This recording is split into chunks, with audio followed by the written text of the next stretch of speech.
Since September 19th, officers from our Fraud Detection and National Security Directorate, working in teams, have conducted over 1,000 site visits across the Minneapolis-St. Paul area as part of this operation.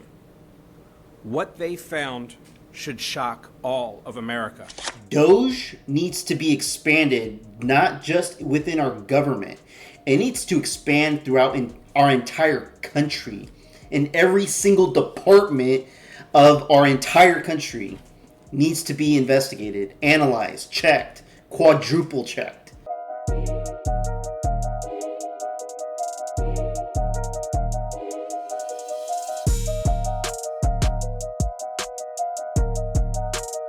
Focusing on a list of over 1,000 target cases involving more than 900 individuals, our officers encountered blatant marriage fraud, visa overstays, people claiming to work at businesses that can't be found, forged documents, abuse of the H-1B visa system, abuse of the F-1 visas, and many other discrepancies.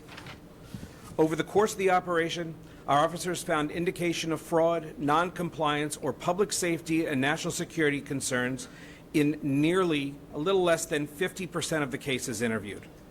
We found troubling patterns with the Uniting for Ukraine program that should have raised serious concerns under other administrations, such as an individual filing to sponsor more than 100 aliens, and organizations sponsoring hundreds. We are continuing to investigate these cases. Gosh. Some of the other troubling cases that our officers found. In one case, officers identified an alien who had overstayed his visa waiver, who was the son of a known or suspected terrorist on the no-fly list. Wow. He had previously been found to have engaged in marriage fraud, which resulted in the denial of several immigration benefit requests. He was arrested and is now presently being returned to his country of origin.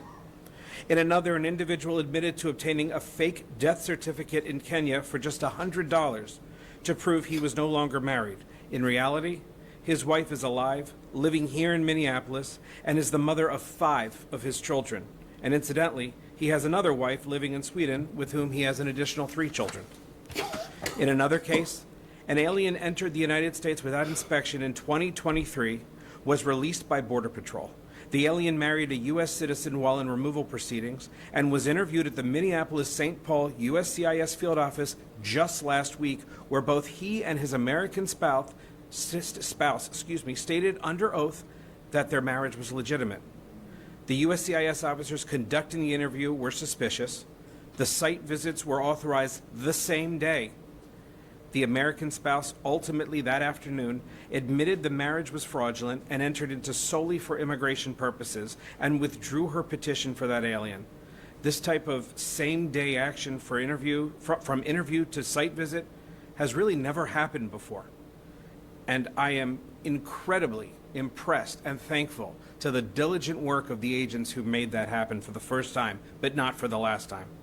And finally, I wanted to note, in one case, an alien engaged in marriage fraud by taking advantage of an elderly U.S. citizen spouse, including threats and severe neglect. The American spouse was able to divorce the alien with the help of her family and caregivers, but the family still lives in fear of retaliation from the alien over the failed marriage fraud scam. These are not victimless crimes.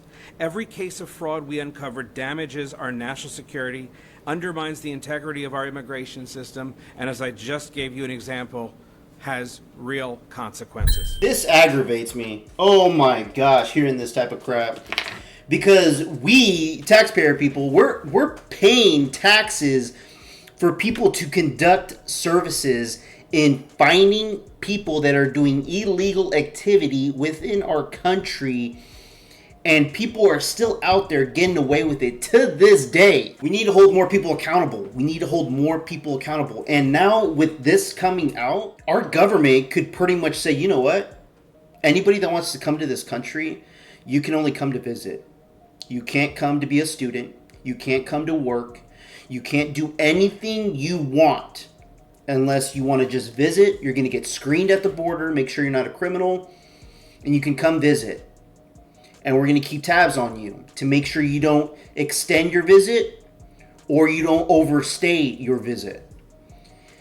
These people that are doing these illegal things are going to make our government put so much pressure that the majority of people are going to hate this. And this is how you shape and change the government and people's leadership, because of stupid ass people breaking the law. You can't trust anybody. You can't trust anybody. Somebody that wants to do something good and say, you know, I want to vouch for this person. Let's go ahead and forge some documents, do this and that. Let's do it. Have a Shaw marriage. And it's oh man, this sucks. You know for a fact this is not just happening in one small location. This is probably happening in the entire country. Doge needs to be expanded, not just within our government. It needs to expand throughout our entire country.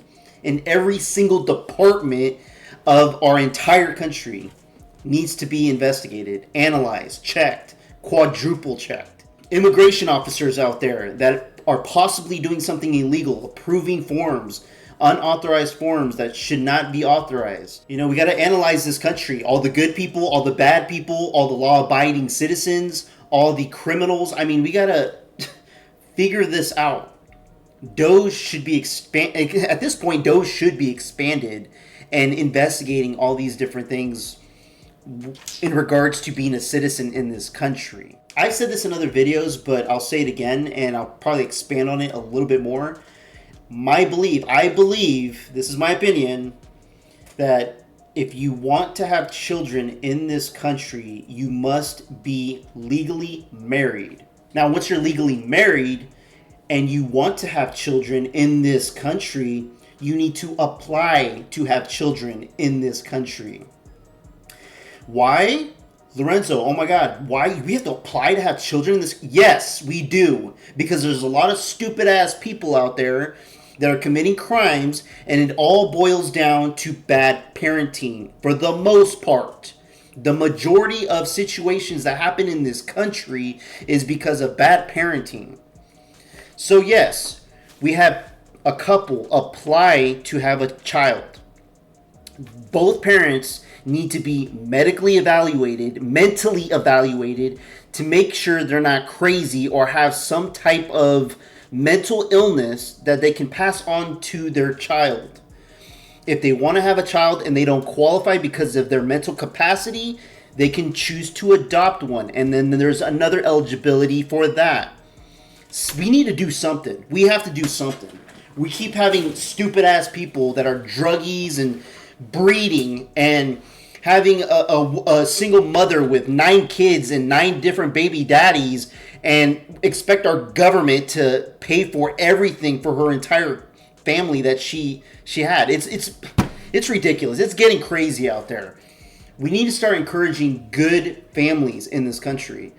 And this is something a little bit of what Charlie Kirk was speaking on in regards to how do we have a better country. We need to start teaching the youth. That's why his main focus was the youth. Let me know what you guys think about this in the comments below. Like and subscribe. I would appreciate it. Till next time. Peace out, everybody. This was for Charlie.